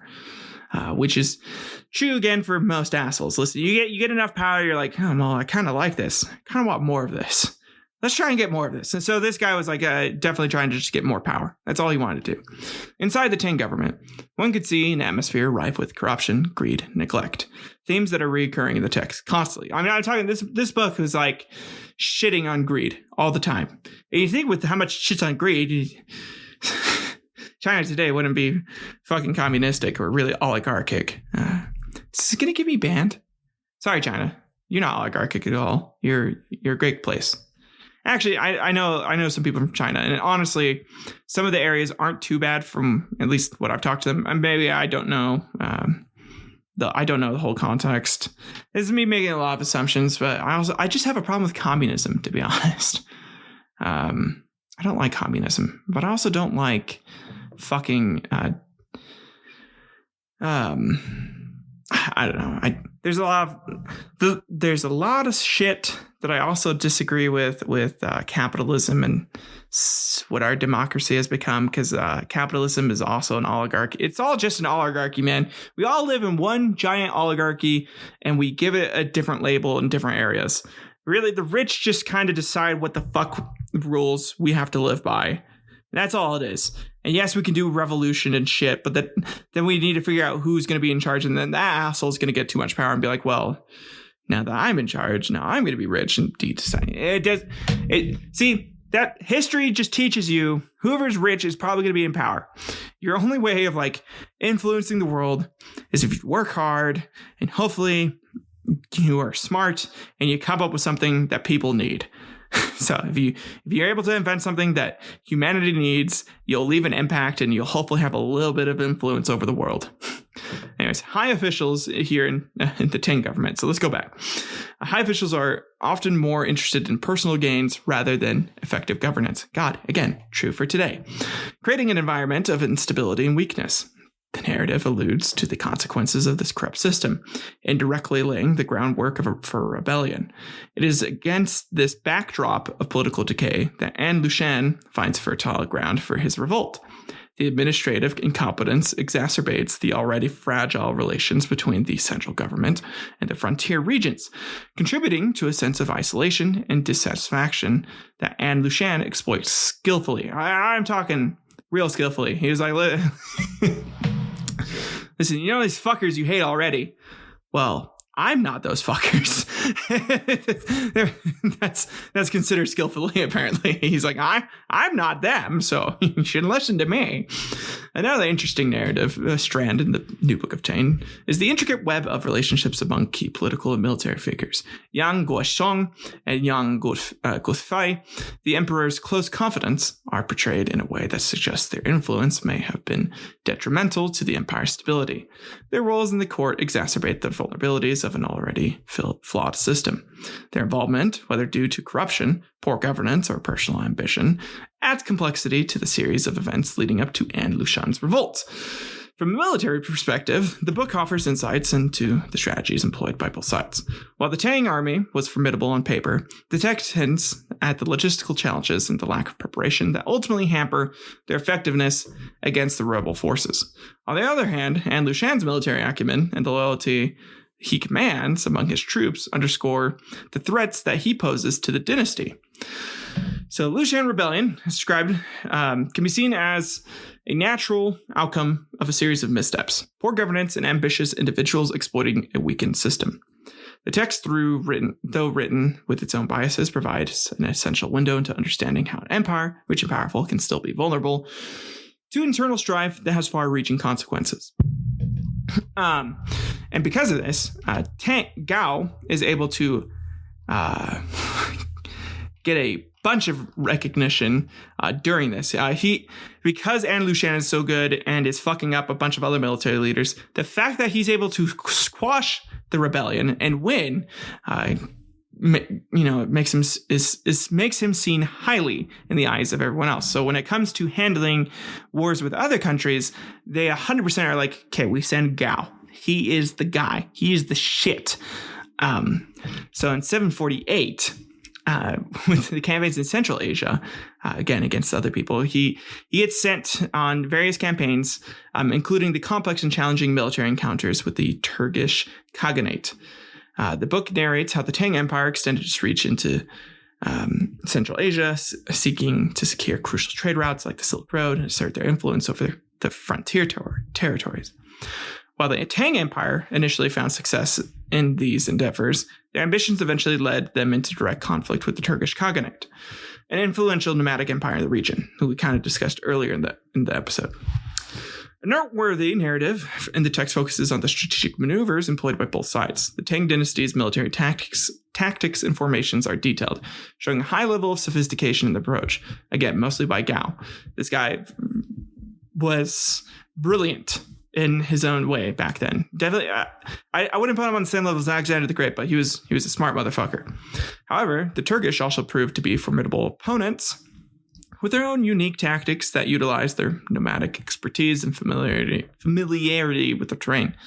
The text underscores the challenge posed by the Turkish, who adeptly exploited the vulnerabilities of the Tang forces, such as their lack of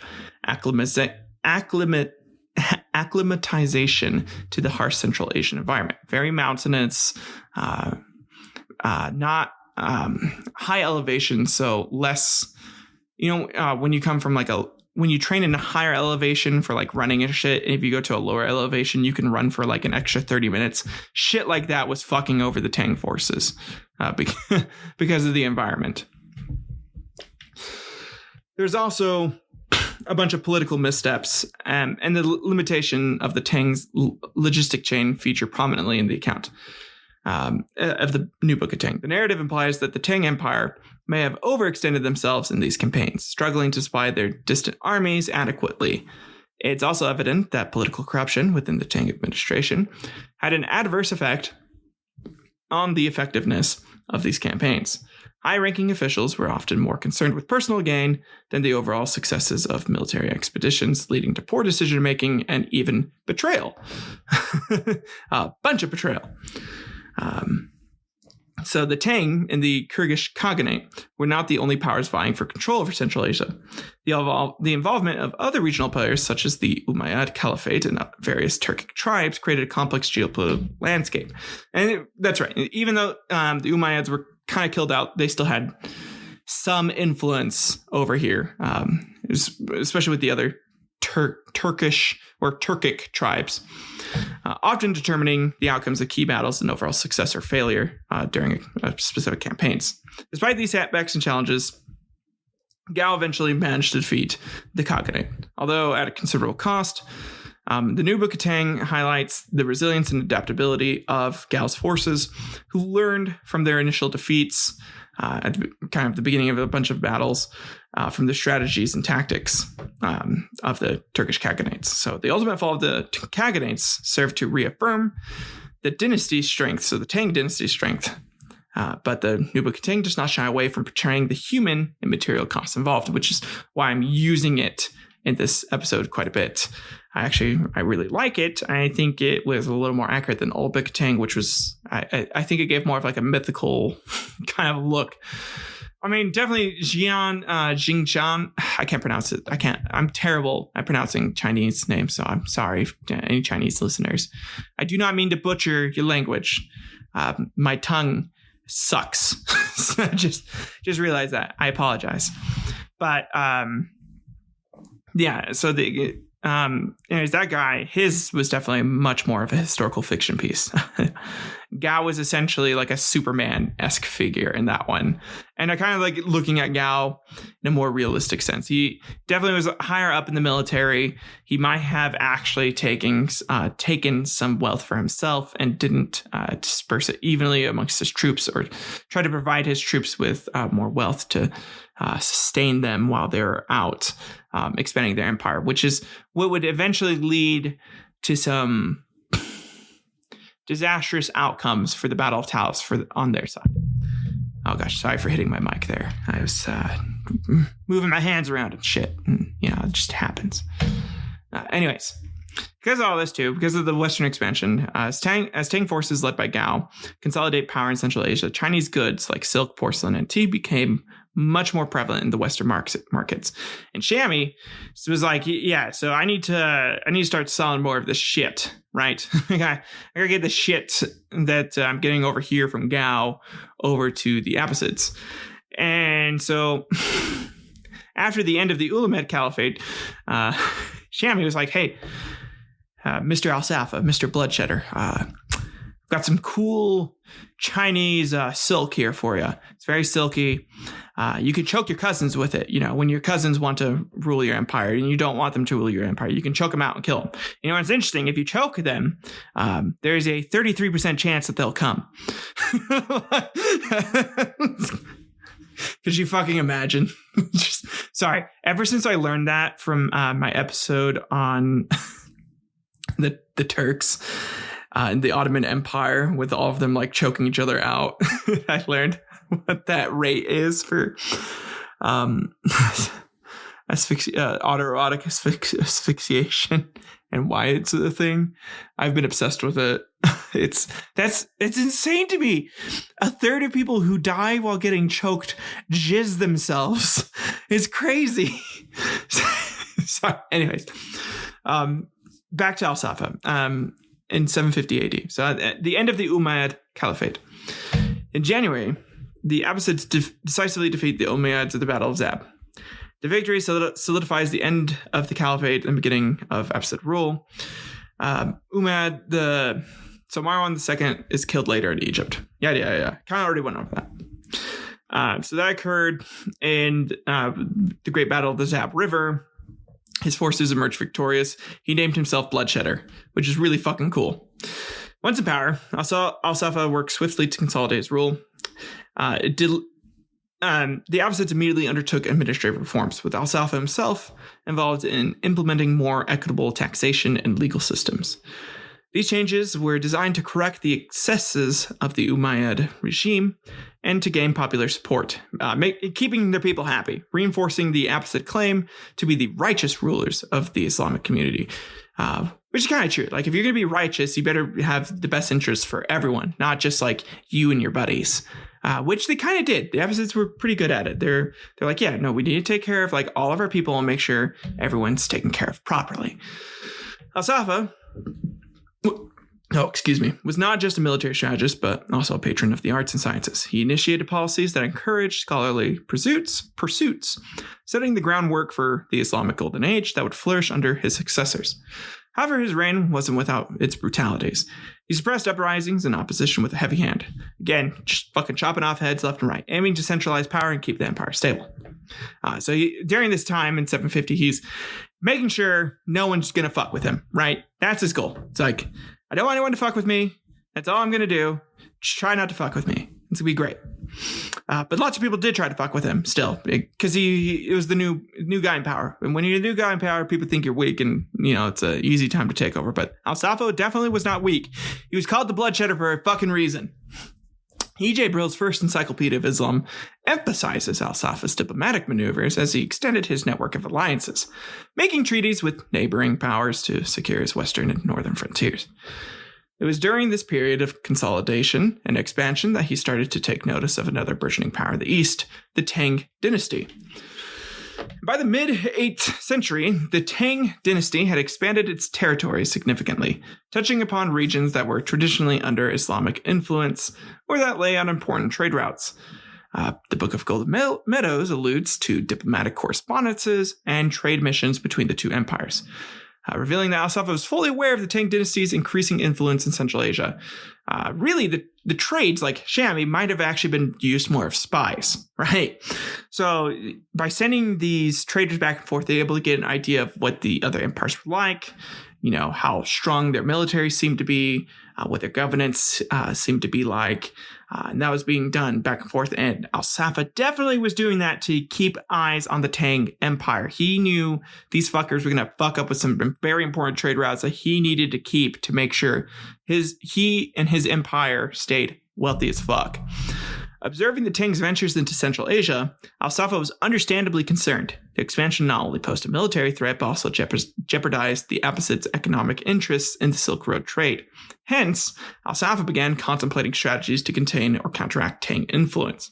Vice versa, the Tang Dynasty was doing the same shit. They're like, we gotta keep an eye on these Abbasids. They just fucked over this huge caliphate regime that had been taken over for a while, and we already kind of pissed off those guys, so they definitely know that we're trying to encroach on their territory.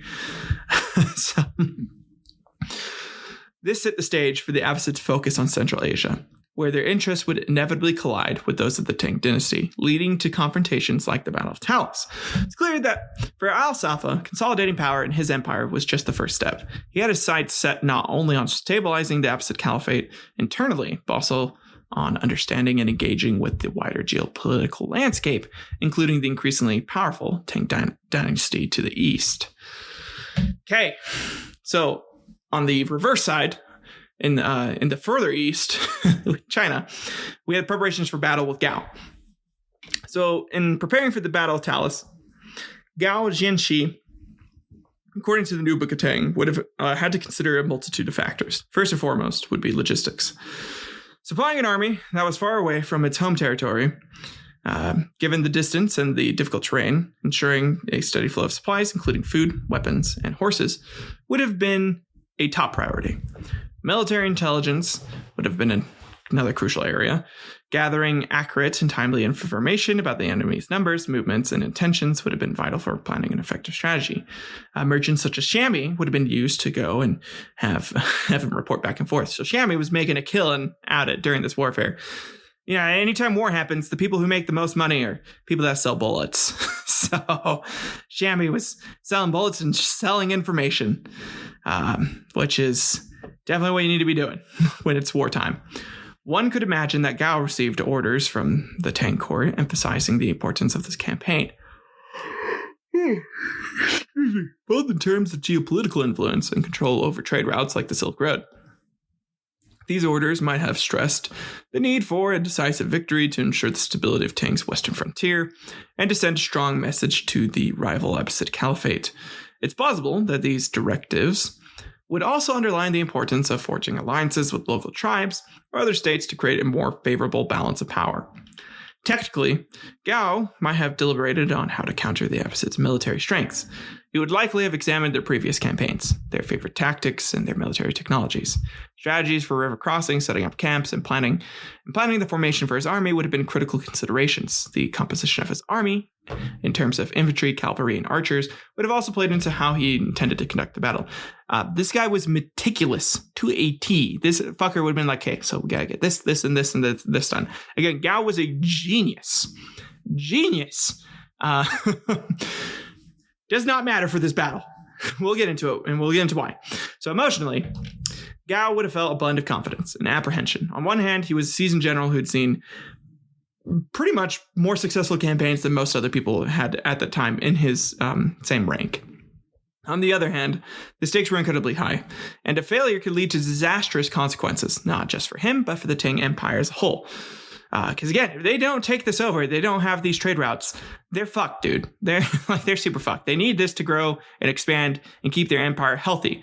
The trade and economic value of Central Asia was that goddamn important. The weight of these expectations would have been immense. His thoughts may have also revolved around how to lead and inspire his troops, many of whom would also have been far from home and facing the same logistical and psychological challenges. Been like, man, I miss home. I miss my wife's cooking. I miss my daughter, like learning how to be, a wife, and like I have to go like sell her and shit or something. Whatever they did back then. I know that happened a lot. Lots of daughter selling, essentially, for dowries and whatnot. Anyways, furthermore, Gao might have been concerned about the loyalties of his allied forces. The New Book of Tang suggests that a complex web of alliances in Central Asia at the time made for an unpredictable battlefield. As the leader, he would have had to consider the possibility of betrayal or sudden shift in alliances that could turn the tide of battle.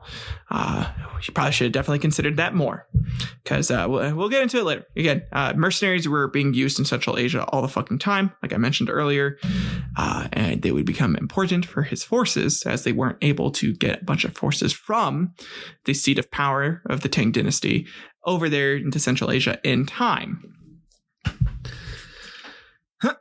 So the Silk Road wasn't just a physical route. Again, we're going back.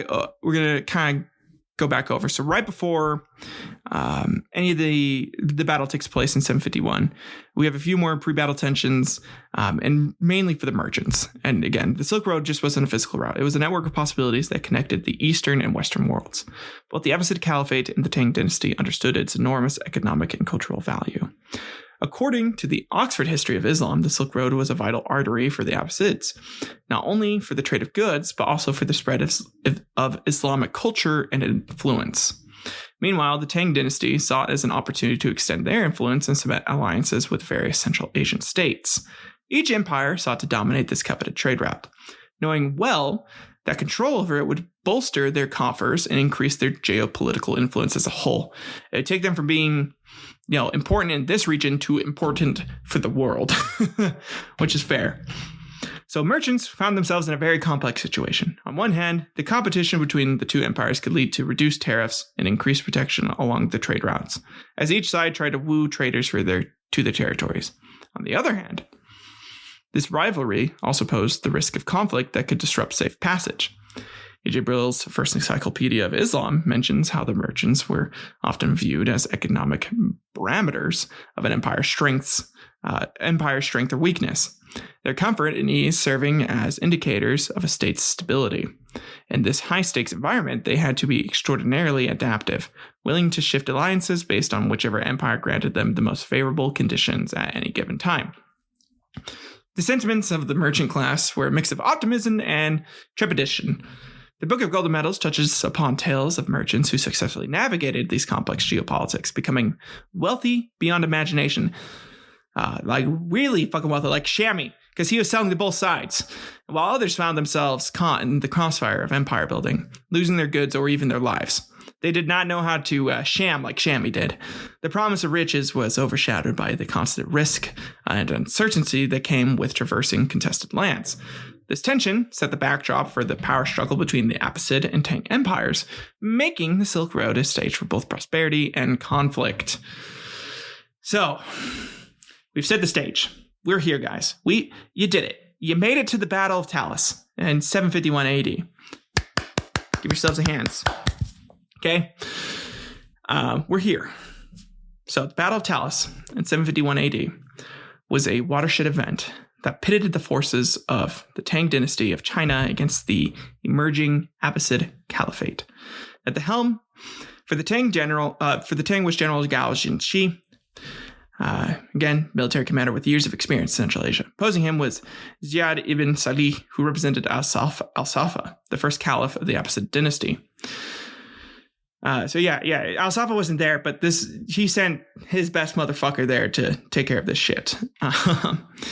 And again, a lot of this too, because they were already like scheming and planning on taking over this area when the two forces met. This is when the battle erupts, right? So the battle occurred near the Talas River, in modern-day Kyrgyzstan, a strategically important location that both sides coveted for its proximity to vital Silk Road routes. General Gao's forces arrived at the battlefield well prepared, hoping their advanced weaponry and battle-tested strategies would secure them a decisive victory. Ziyad ibn Salih, though less experienced, was driven by the zeal of a newly established regime looking to expand its dominion. The Abbasids were also well armed, their ranks filled with well-trained soldiers familiar with the complex topography of Central Asia. The initial phases of the battle were intensely fought, with both sides gaining and losing ground. Gao's forces demonstrated superior organization and discipline, pushing back the Abbasids in several initial engagements. Ziyad, however, was no slouch. He skillfully managed his troops, employing hit-and-run tactics, so more guerrilla warfare-style tactics, that slowly began to wear down the Tang forces. In addition to this, Al-Saffah had one last kind of Hail Mary, if you will. Shammy, who was already involved and was hiring the Karluk mercenaries that I had mentioned earlier. These Karluks initially were employed by Gao to bolster his own forces. Shammy, on the other hand, decided to side with Al-Saffah because he kind of invested heavily into Al-Saffah. And so he's like, well, shit, if Al-Saffah lives here and Ziyad loses here, I'm fucked in the future. So he goes over to the Karluks and he's like, listen, guys, you know how rich I am, right? And they're like, yeah, well, I want you guys to think about, like, what if you could also be super fucking rich? And they were like, okay, yeah, cool. What do you want us to do? And he was like, I need you guys to betray Gao. I'm like, yeah, sure. Why not? Fuck it. Let's do it. Or something like that. The actual reasons for the defection are not definitively established, but several theories exist as to why the Karluks will be switching sides here. Some historians speculate that the Karluks had long-standing grievances against the Tang Dynasty, probably for fucking them in the ass or something, and they didn't give them enough opium to enjoy the ass fucking, possibly over issues like tribute or subservience, something like that. Others argue the Karluks might have seen greater potential for the alliance and benefit with the rising power of the Abbasid Caliphate. Since it was kind of newly established, they didn't have like a routine set up like the Tang Dynasty already did. So they would have had more influence or like say into how things were established for working with them, particularly with the lure of Islamic influence and trade opportunities as well. The defection of the Karluk Turks was very decisive in this battle.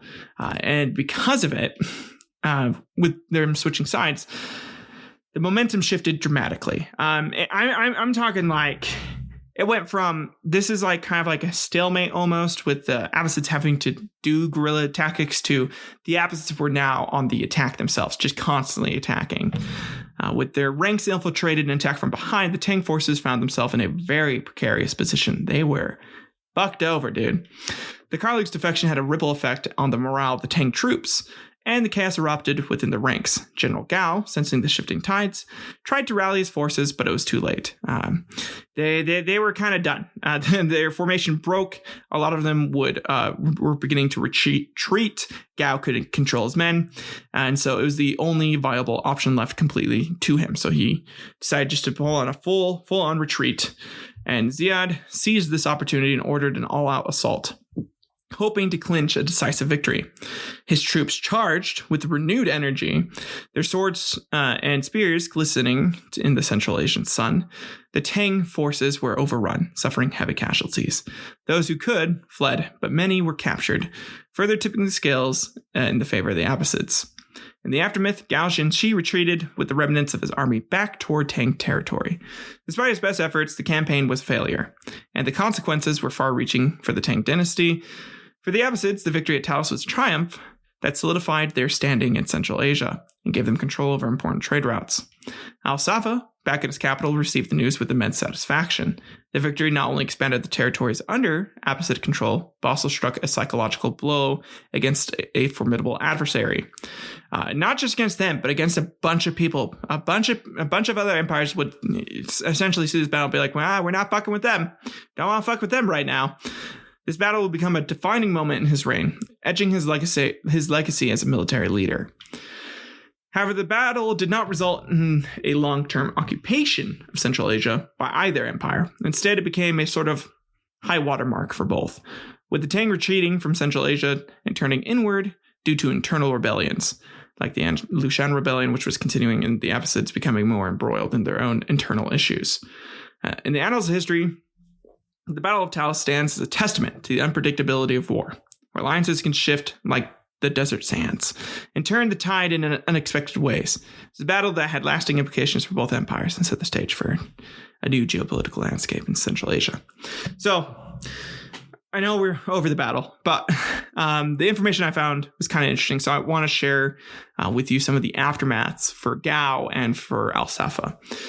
So, following the disastrous defeat at the Battle of Talas, General Gao Xianzhi found himself in a precarious position. He was ordered to return to the Tang capital, a summons that weighed heavily on his mind. Which I bet he was considering, like, I'm gonna get my head fucking chopped off. I bet he definitely was like, I am getting murdered for this, and it would be murder because the guy kicked ass, and losing one battle does not mean that you should be murdered. I mean, I know it's important, but goddamn.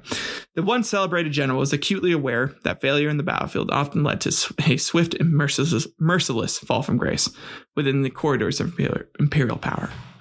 And as he made his way back, he couldn't help but contemplate the fickle nature of political fortunes. As again, described in the new Book of Tang and his volumes. Guy's name who I can't pronounce. His volumes, who did like the historical fiction piece, kind of made it seem like he was, thinking like, shit, I'm fucked. So upon his arrival in the capital, Gao was met with a mixture of quiet contempt and visible disappointment from the court officials and the emperor. Whispers around the palace were damning. He had not only lost a critical battle, but also allowed a betrayal to occur within his ranks. An investigation was launched, led by officials keen to find a scapegoat for the military failure in Central Asia. It wasn't long before allegations of corruption surfaced, further tarnishing Gao's reputation, accused of embezzlement and abuse of military funds. Again, like the golden camels, the jade, and all the shit they kept for himself. He was being accused of it. But at the same time, it's like, he kind of won it. So I don't know, it was kind of earned, but at the same time, he didn't use it properly. So Gao found himself in the eye of a political shitstorm that he could not weather. Too much shit. So while he was a seasoned general, well-versed in strategies of war, the court intrigues and political machinations were a battlefield of a different sort, one where he was ill-equipped to defend himself. As the case against him mounted, him and actually a buddy of his named Fang, the outcome became increasingly inevitable. The court, perhaps seeking to make an example out of him or simply to distance the imperial administration from the military debacle of Central Asia, they found Gao guilty. His fate was sealed. He would be executed for his alleged crimes. The day of the execution arrived with somber air. Gao Xianzhi, who had once led troops into battle, commanding respect and fear in equal measure, found himself alone and humiliated. As he was led to the execution ground, he could only reflect on the whirlwind of events that brought him to his grim end. And as the blade fell on his friend, and it was about ready to go for him, he would look at his friend and say, "I retreated when I encountered the bandits, and I should die for this. But I swear to the heaven above and the earth below, the accusations that I stole the food supplies and the imperial rewards are false. So basically he's saying, like, it's all bullshit. And I mean, like, I retreated and I should die because I retreated. This guy was like that level of honor. He's like, yep, I fucked up. I should die for that. But I should not die for the false accusations. And the soldiers cried out for Gao as well. But Bian still beheaded Gao. And as Gao was to be killed, he looked at Feng's body and stated, Feng, you became prominent from your low station. I promoted you to be my assistant, and you later succeeded me as Jie Dushi. It is a fate that we die together here today. So he died with his best friend. And then in 754 AD, Al-Saffah got AIDS. Yeah, so like little known fact, AIDS was actually discovered in the Middle East and Central Asia during the time. And because Al-Saffah was like fucking a bunch of people in Central Asia at the time because it was his new land, and he was like, dude, I get to bang everyone here. He got AIDS and he died because of it. Or something like that. No.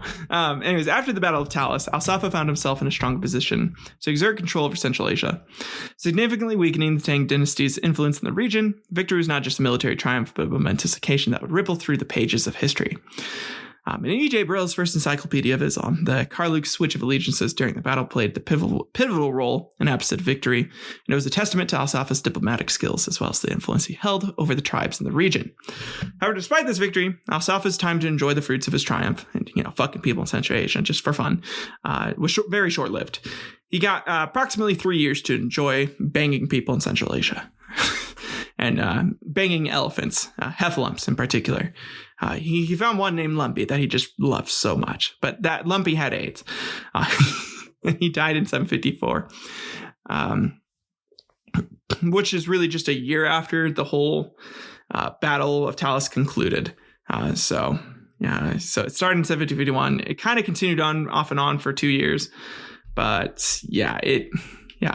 So he didn't do that. And so his brother Al-Mansur would later fill the power vacuum that he left and continue on the empire that he built, which stretched from modern-day Tunisia in the west to the eastern fringes of Central Asia. But maintaining control over the lands was a colossal task. In the immediate aftermath of Al-Saffah's death, saw a period of internal strife and consolidation. Al-Mansur had to deal with internal factions, revolts, and challenges, and had to leave Central Asia.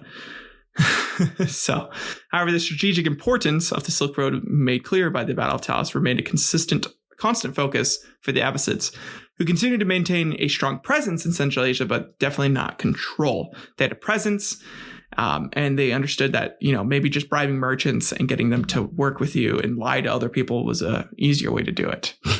But because both empires essentially faced a bunch of internal strife, neither of them could control the area because they overextended, hit each other super hard, and were like, shit, I need to go back home for a little bit and rest up. And that kind of takes us to the end of today's quarrel. But before we end, I do kind of want to go over a brief review. So for the Tang Dynasty, the loss of influence in Central Asia marked the end of Tang's westward expansion. The battle itself may not have been the sole cause, but it symbolized the retreat. But it is symbolized by the retreat of the Tang forces from Central Asia. There's a shift in focus for the Tang Dynasty. After the battle, its focus went back to its eastern territories, particularly after the devastating Lushan rebellion. The rebellion strained resources and made it challenging to maintain distant frontiers.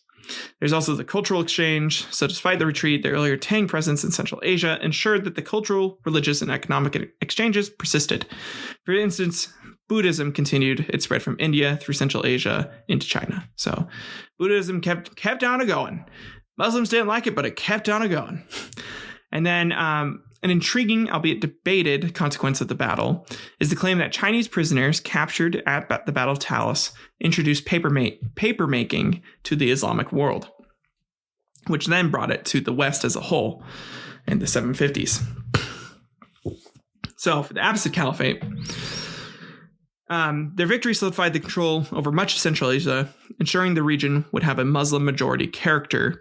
which persists to this day. So, and that was a big thing. They didn't like the Buddhists, and Muslims were like, listen, hey, it's just going to be Islam here. Okay, get the fuck out, you Buddhist bastards.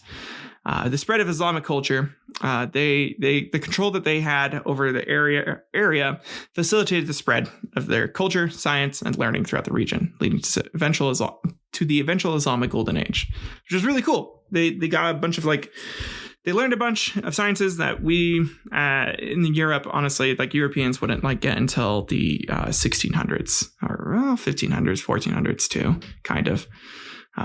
So a lot of their shit just wouldn't spread over until then. There is a strategic buffer as well. So the control of Central Asia provided a buffer against potential Eastern threats. While there were other confrontations between Islamic forces and Eastern empires, no large-scale conflict with China occurred after Talas. It was the last big one because of it. So, and then trade in the Silk Road. So with Central Asia under the Abbasid influence, the Silk Road trade under Muslim auspices flourished.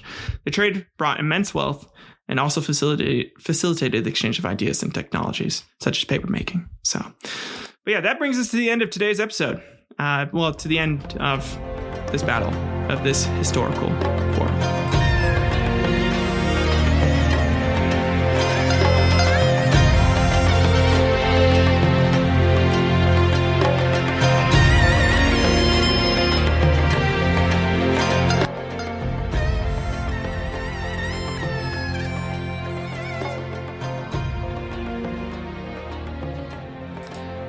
So yeah, guys, that brings us to the end of today's episode. It was a long one, but I hope it was a good one. I had a lot of fun writing this. I had a really good time researching all that information.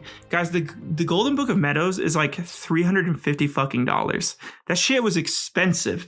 I definitely did not buy that to get some of this information. I found other resources, and I might have gone to my local library or something like that, and just found passages that I could use to pull information from. So that was fun.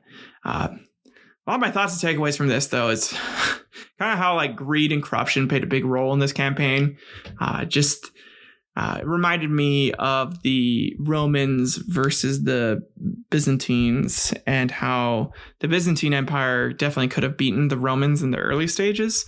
But because a lot of political figures were spending a bunch of money or stealing a bunch of shit, they didn't have enough supplies to ever, completely stop them and, go fuck them over. And then Hannibal was really close, but, and then it kind of also today in modern times, especially with the trade, that's why I kind of focused on the trade, because Shammy may have been a fake character and he shammed a lot of people, right? He was a big sham, but,